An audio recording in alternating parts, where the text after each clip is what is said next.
This next section deals with the story of David's rise to the throne and the succession of the throne of David, those who desired the throne of David in his declining years.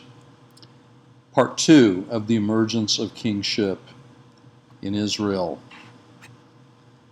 In chapter 16 of 1 Samuel, the Lord's Spirit, we're told, departed from Saul, and an evil spirit from the Lord tormented him.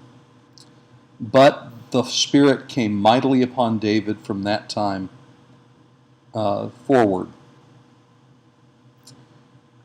We're given also the story of David's anointing in chapter 16 and by Samuel, anointing David instead of all of his older brothers.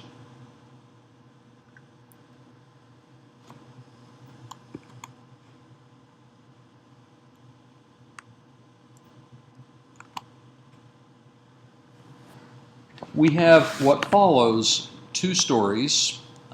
One is the story of how David was brought into the court of Saul as a court musician because this evil spirit that tormented Saul left him morose, and his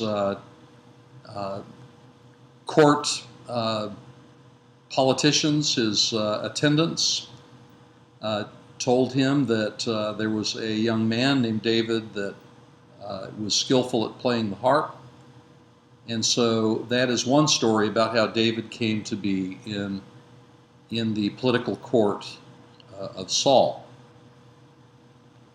And that is in chapter 16.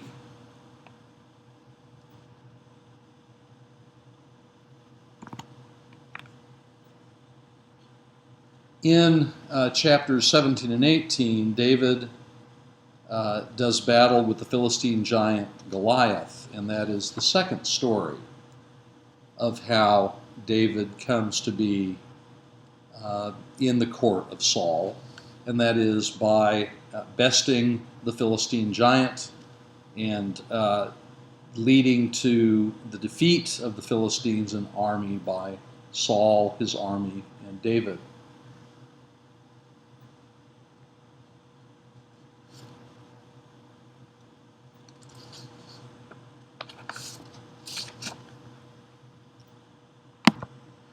Several reasons are given for why Saul was rejected and David was accepted by the Lord as a king. The first reason we had already in 1 Samuel 13:8, that he offered the burnt offering that was for the priests alone to offer. The second reason is that he disobeyed the law of the devotion to total destruction, or the ban, by keeping the Amalekite goods and sparing King Agag's life in chapter 15. Another reason for his rejection is in 1 Samuel 28:15 and following, and that is he consulted the witch of Endor to bring up the shade of Samuel after Samuel's death so he could consult him, strictly against the Torah. And in 1 Chronicles 10, we have the reason that he was rejected because he did not seek the Lord. So several reasons for Saul's removal as king and finally his death, because he did not seek the Lord, but he sought these other means that were contrary to God's will.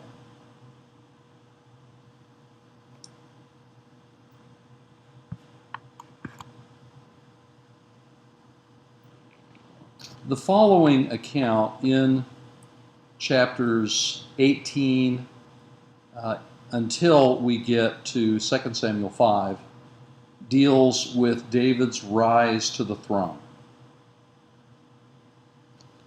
1 Samuel 16, really, from David's anointing all the way to the covenant that God makes with him in Jerusalem after he's been made king in 2 Samuel 7 has a major theme, and that theme is a question. Who is really the Lord's anointed? Is it David or is it Saul?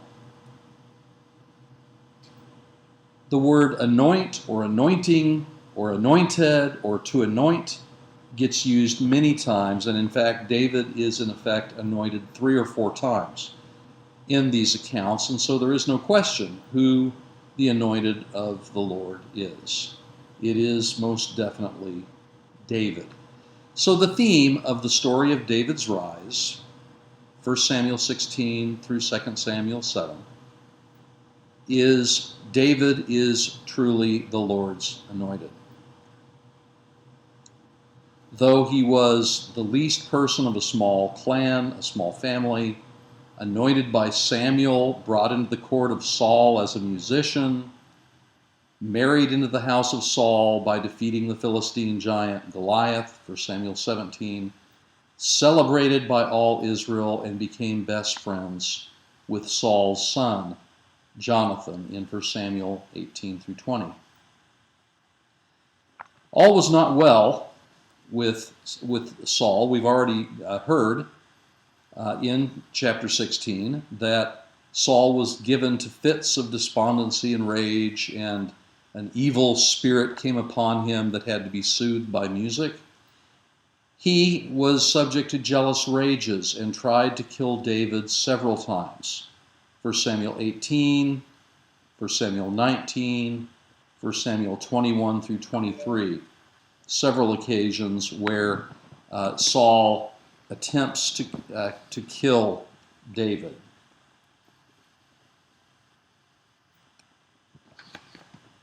I'm not sure what you said there.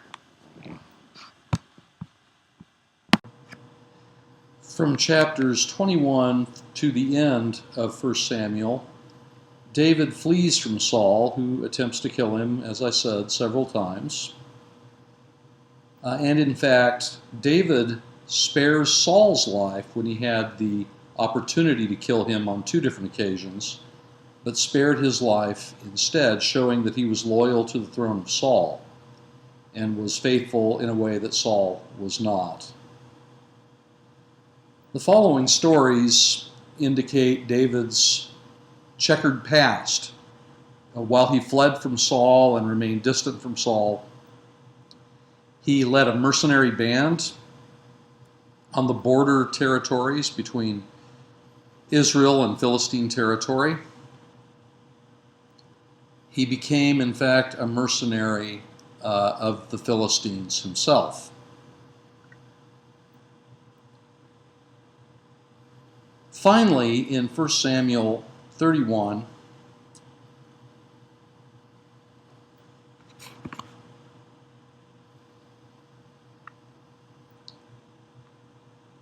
David does not go to battle against the Philistines, but because the Philistines that he's a mercenary for do not agree to let him go into battle. And so that gives David deniability.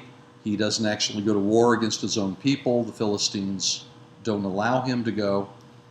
And the Philistines prepare for battle on Mount Gilboa in the north of the country.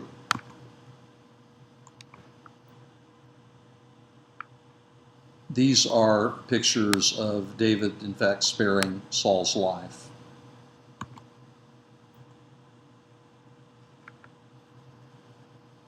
First Samuel 31 gives us the story of Saul's death. After he had attempted to contact Samuel through the use of a witch or a necromancer, a medium to try to raise up Samuel from the dead to consult with him. In fact, Samuel's ghost does arise up out of the ground and condemn Saul and said, "Because you've done this, you're a dead man."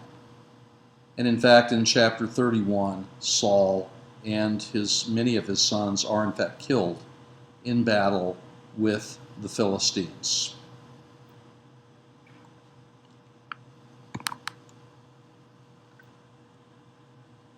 This is a picture of Saul raising up the spirit of Samuel by the witch of Endor.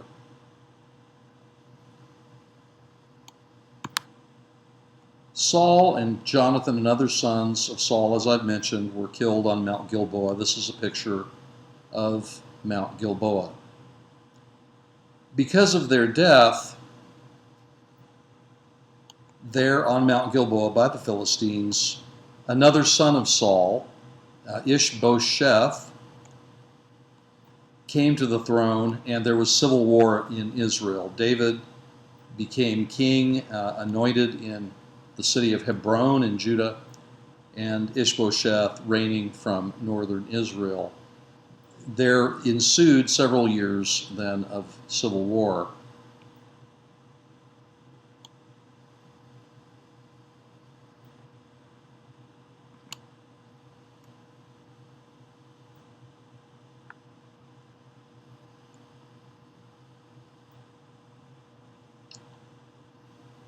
It's a picture of the death of the sons of Saul.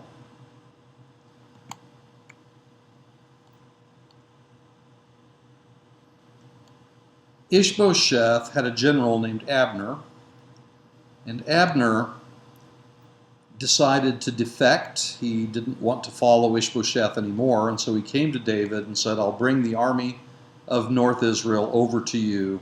And they made a covenant with each other. They had an agreement. But Abner had killed Joab, David's general. Abner had killed his brother. And so Joab, when Abner had left after making an agreement with David, Joab murdered him. And then David did not punish Joab, but rather made him sing at Joab's funeral instead. Finally, after several years of civil war and these kinds of intrigues, Ishbosheth's own people, his own retainers, murdered him, and the civil war ended. 2 Samuel 2 is where David becomes king in Hebron.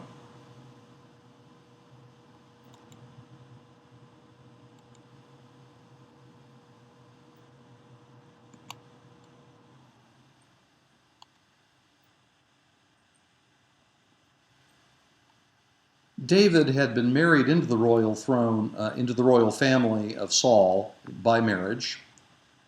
His wife's name was Michal, a daughter of Saul, and so had a claim to the throne, which helped him in the eyes of the North Israelites. But he was Judean, and he also had the loyalty of the southern Judeans.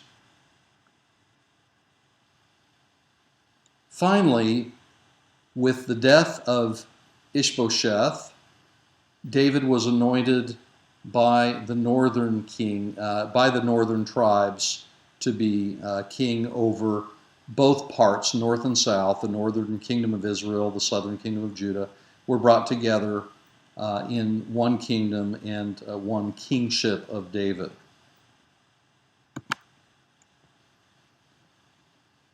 Second Samuel 5, David is king. The first act that he does after taking over the kingship is he goes and takes the city of Jerusalem from the Jebusites. After he had been anointed king over Judah at Hebron, and after being anointed king over Israel, he has a united kingdom and takes the city of Jerusalem. This new capital, Jerusalem, was neither northern nor southern. He called it the City of David, in fact, David's own city. Let's call it like Washington, D.C., not really in a state. It's a federal district. It's the political district, and that's more or less what the city of Jerusalem was. The final act of David's faithfulness before God gives an eternal covenant to him in 2 Samuel 7 is his bringing of the Ark of the Covenant into Jerusalem. in 2 Samuel 6. The ark had been in the city of Kiriath Jearim, where it had languished. It had stayed there for at least 20 years during the reign of Saul. As a result of it being captured in the Philistine wars much earlier, the wanderings of the ark through Philistine territory, finally the Philistines sent it back to Israelite territory, but it stayed in the city, a border city between Philistia and Israel, in the town of Kiriath Jearim. David finally, after he had secured a place for it, that is Jerusalem, he went to bring it into Jerusalem. But the first attempt failed, for the ox cart driver, when the ox stumbled, attempted to steady the ark and stabilize the ark and touch the ark. He was killed immediately because of violating the Ark of the Covenant, and so the ark stayed there at that place, at the household of Obed-Edom, for a period of a few months. Finally, David determined to, after the Lord blessed the household of Obed-Edom because the ark was there, David determined to bring it into the city of Jerusalem with rejoicing and sacrifices. And so he does. In 2 Samuel 7, David decides that he wants to build a permanent residence for the ark, that is, a temple, for the name of the Lord to be enthroned. And so he sets about with that plan, tells the plan to the court prophet Nathan. Nathan says, whatever's in your heart, go do. That night, God spoke to Nathan and said, tell my servant David, no, you don't get to build the temple. When have I ever needed a spot, a location for the Ark of the Covenant? I've always moved around with my people. I've never been located in one place. But God gives David two promises, and one is an eternal covenant with David's descendants, that is David's dynasty, his family, and a covenant of kingship forever. And the other is an eternal covenant with the temple, the priesthood, and the city that surrounds the temple. So, everlasting covenant of king and temple.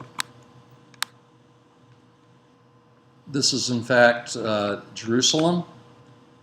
Recent excavations outside the wall of Jerusalem, looking towards where the temple used to be, the Dome of the Rock, there where the temple would have been thousands of years ago. This is a mock-up of the temple that can be found today at the Israel Museum in Jerusalem. These eternal promises of kingship and temple have both unconditional and conditional elements to them. The promise is unconditional in 2 Samuel 7. He's told, your sons may sin. If they do, they'll be punished. They'll be beaten with the rod of men. But we're told God would never take his steadfast love away from them.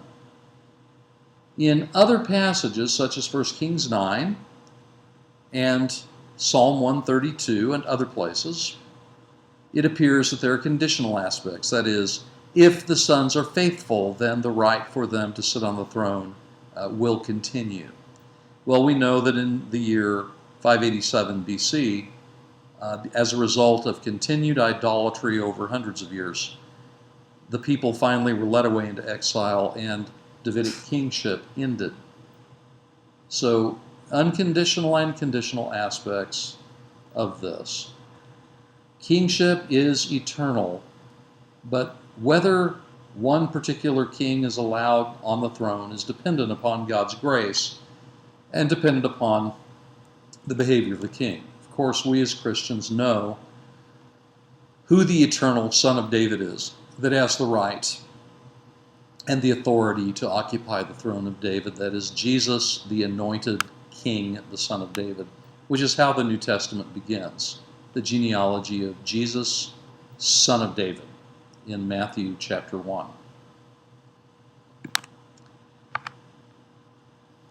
Chapter 7 of 2 Samuel through 1 Kings 2 is the next section, and that is the throne succession narrative. The throne succession narrative deals with many attempts on the part of successors of Saul and also on the part of various sons of David to seize the throne. There are intrigues related to the throne. And in really none of these stories does David come across very sympathetically or as a very good person. In fact, it is nothing but problems that David faces after this, after the wonderful stories of David's rise to the throne in the preceding section. This section is very dark and gloomy, and David is not depicted in a very good light at all. But it begins with his military success. After the giving of the covenant to David and David's wonderful prayer of thanksgiving and praise to God for looking upon him with favor. Chapter 8, he has success in battle against a variety of people. Chapter 9 then begins the story of relatives of Saul and his own relatives that deal with who will succeed to the throne of David upon David's death. There's also a theme for this section, and that is the theme of the house. In other words, whose house will succeed to David's throne?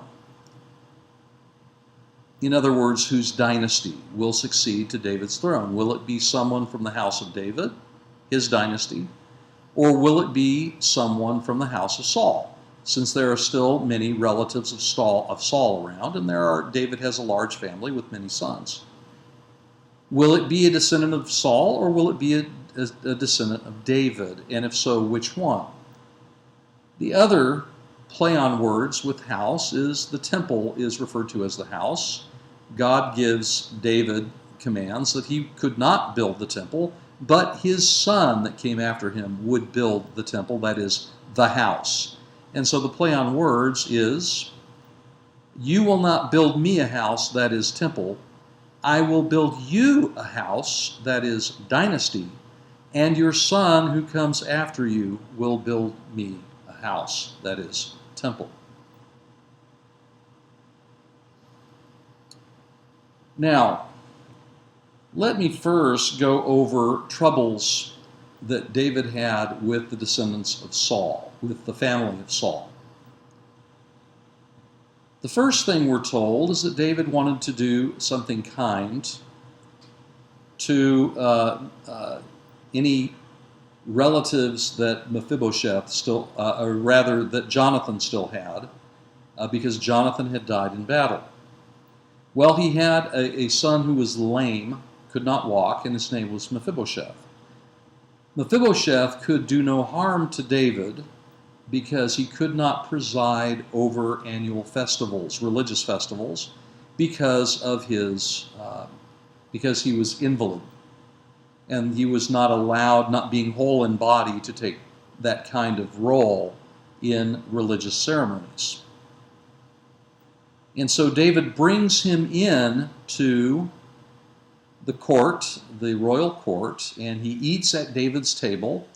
But there's two reasons for this. Number one, he does indeed want to do kindness to the memory of Mephibosheth's father, Jonathan. Secondarily, Mephibosheth can cause a lot of harm because there are still many who remember fondly the kingship of Saul and would prefer a descendant of Saul to sit on the throne rather than David. And so the saying, keep your friends close, keep your enemies closer, may apply here as well. And in fact, Mephibosheth is implicated in Absalom's civil war against his father David in chapter 16. Mephibosheth, we're told, by Ziba, who was Saul's servant. Ziba told David that Mephibosheth had sided with Absalom and said to him, if David is removed, then the kingship will return to my father's house. And so David does not allow Mephibosheth to come back into the royal court. Ziba is implicated in the plot. Also, Mephibosheth blames Ziba. Ziba blames Mephibosheth. And so David simply splits the inheritance of Saul between them and sends them away, marginalizes them. Another relative of Saul, this, by the way, is Mephibosheth, and David showing kindness. Another relative of Saul is named Shimei. Shimei, we first hear, cursed David when David is forced to flee in chapter 16, when Absalom, his son, begins a civil war to try to take his father out and seize the throne from his father. David is forced to flee with a few of his close associates. Shimei curses David as David flees from Jerusalem. Later on, Shimei shows up at the end of the story in 1 Kings chapter 2, and I'll tell more about that in a little bit. In fact, David did well to be wary of Shimei.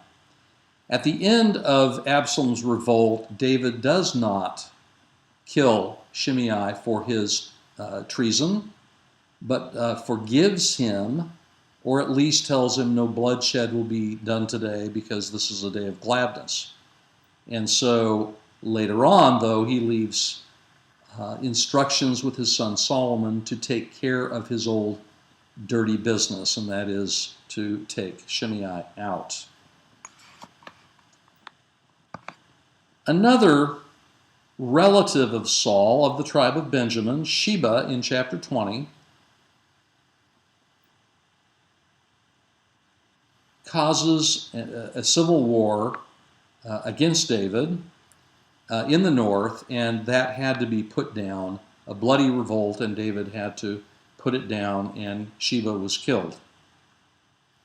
Finally, in chapter 21, the Gibeonites, people who lived in the city of Gibeon that had at one time been Canaanite, not Israelite, many of them had been put to death by Saul. There was a serious drought in the area around Gibeon. David came and asked them, what can we do to alleviate this drought? The Gibeonites said, the only way that this drought will go away is if we kill 7 of the sons of Saul in retribution for what he's done to us. And so David did, in fact, do that and put to death several of the sons of Saul.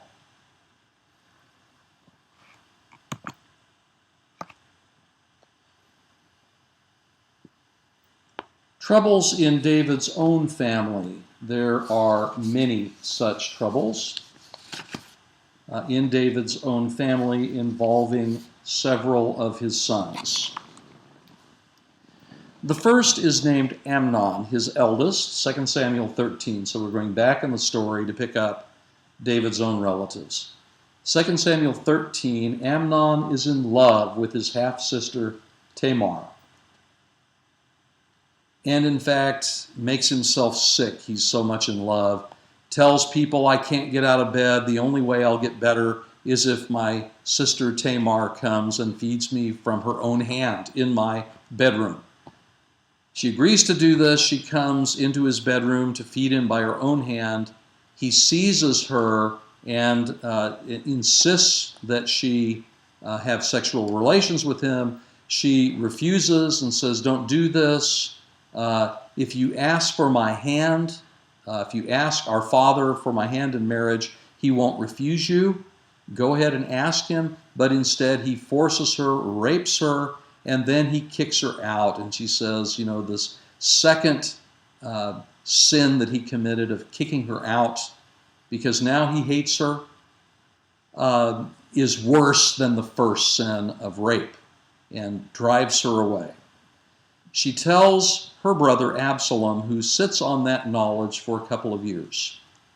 Finally, revenge is a dish best served cold.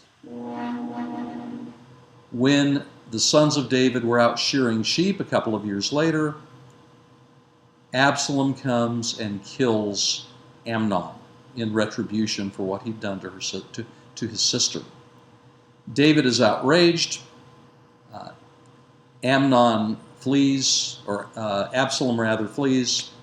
and it takes years before David finally, by stages, allows Absalom first back into the city of Jerusalem and finally back into the royal house.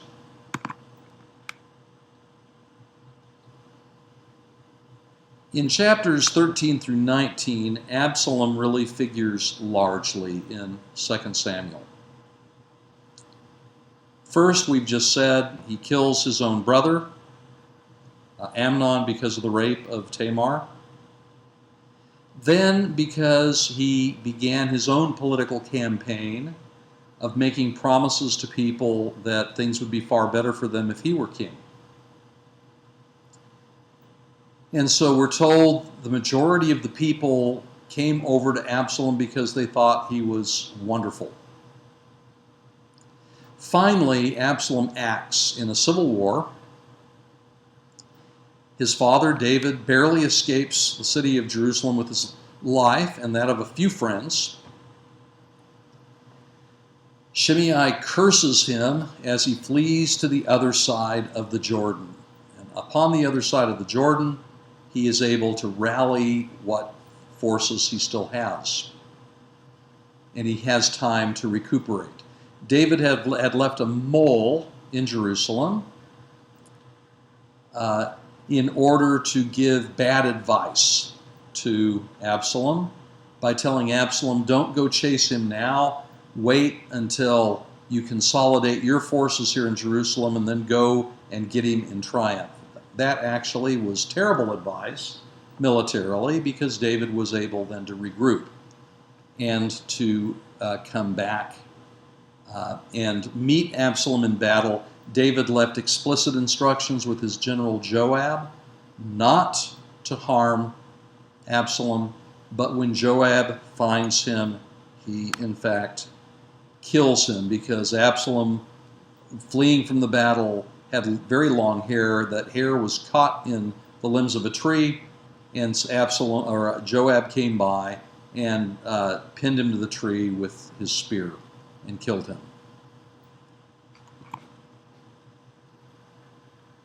The last event in this throne succession narrative deals with Adonijah.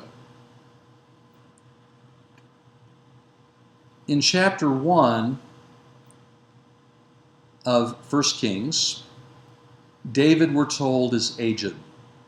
And in fact, he is feeble. He can't get warm, and so they bring a concubine for him, a young woman, we're told, to sit in his bosom and warm him up. Well, that doesn't work at all, but she is his concubine, his wife, so to speak.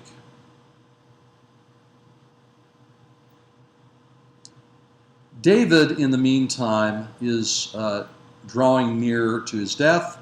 He calls Solomon in and he says, before I die, when I leave you instructions, Shimei cursed me with a grievous curse, and Joab also has severely damaged me. And so he says, you are wise and know what to do, which I think means don't allow them to live. Take care of my unfinished business. After David's death, Solomon, his fourth son, takes the throne because of intrigue in in the household of David. Adonijah has gone down to a place where kings are ordinarily proclaimed, in Ramon, and he has a party going on down there. We're not told that it was to proclaim him king, but Nathan the prophet tells Bathsheba, they're throwing a party and Adonijah has been proclaimed king. He tells her, go in to tell King David, didn't you promise the kingship to Solomon? Bathsheba did that. David said, yes, I promised it to Solomon.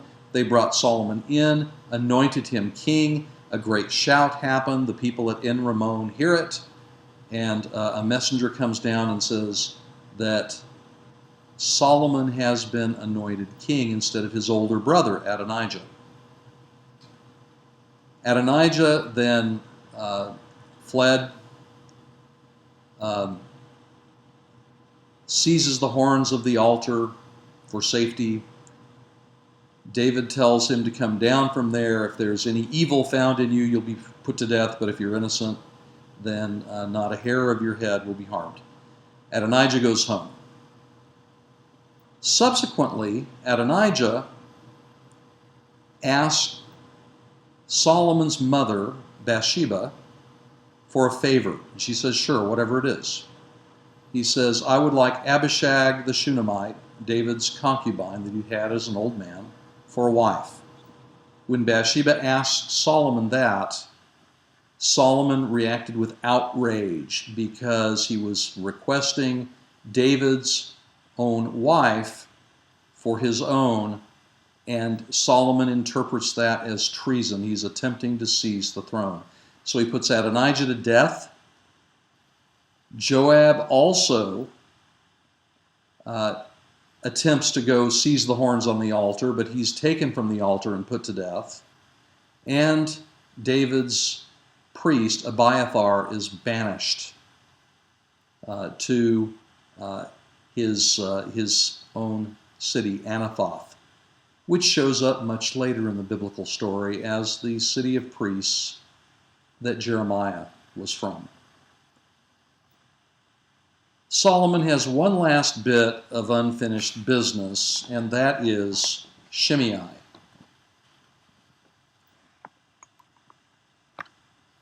In chapter 2, David tells Shimei,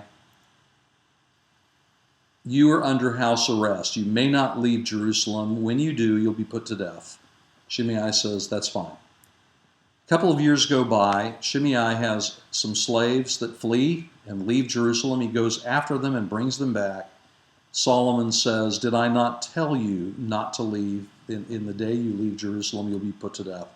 Finally, Shimei is put to death, and any sort of pretenders to the throne of David finally are no more. All of Solomon's older brothers have been killed, and all of the pretenders to the throne of Saul, who are still around, his relatives, have been taken out. And this throne succession narrative ends with the text saying, so the kingdom was secured in the hand of Solomon. No longer anyone to take the throne. Finally, there are troubles with David himself. In chapters 10 through 12 of 2 Samuel, when in the spring of the year when kings go forth to battle, David remained in Jerusalem. So already we know something bad is going to happen. He goes up on his roof, spies a woman bathing on her roof, and sends notice to her. It's Bathsheba, the wife of one of his 30 mighty men, Uriah the Hittite. He's at war in Ammon with the Ark of the Covenant and the armies of David in the Ammonite capital, Rabat Ammon, on the other side of the Jordan. David is not there, but rather staying home in Jerusalem. He gets himself in trouble because this woman, Bathsheba, comes up to him. They have an affair, and then he sends, when she sends word that she's pregnant, he sends a notice to Uriah the Hittite at the war front to come home and rest and spend time with his wife, because he wants to cover up the fact he's the child's father. He comes back, he gives his report to David, but he refuses to go see his wife and spend time with her. Completely refuses. David attempts on two or three occasions to get him to go spend time with his wife, but he will not do it because he said, the armies of the Lord are fighting. Shall I go and sleep at my house and be with my wife? No, I will never do such a thing. So then David sends word back with Uriah, sealed message to give to Joab, his general, to put him in the forefront of the fighting and then withdraw from him so he'll be killed. This happened, but the Lord was unpleased with this and left a message with Nathan the prophet to confront David with his sin and to tell him the child would die. The child did die. David did keep Bathsheba as a wife. Eventually, another son was born to them, and that is Solomon. We're also told in 2 Samuel 13:21 that David never even disciplined his own children. So many problems with David's own children. 2 Samuel ends with several appendices: the story of David's 30 mighty men, the story of David's census that he shouldn't have taken, a military census of all the men of Israel. Joab doesn't want to do it, but finally does. It's an unauthorized census, and the Lord sends a plague upon them. A couple of poems as well. In chapter 22, David's song. Chapter 23, the last words of David, and so a variety of appendices. We've already talked about 1 Kings 1 and 2, Solomon's emergence as king to take care of his father's unfinished business, Joab and Shimei, and that he put his elder brother Adonijah to death, putting Shimei and Joab to death as well, and the note that the kingdom was secure in the hand of Solomon.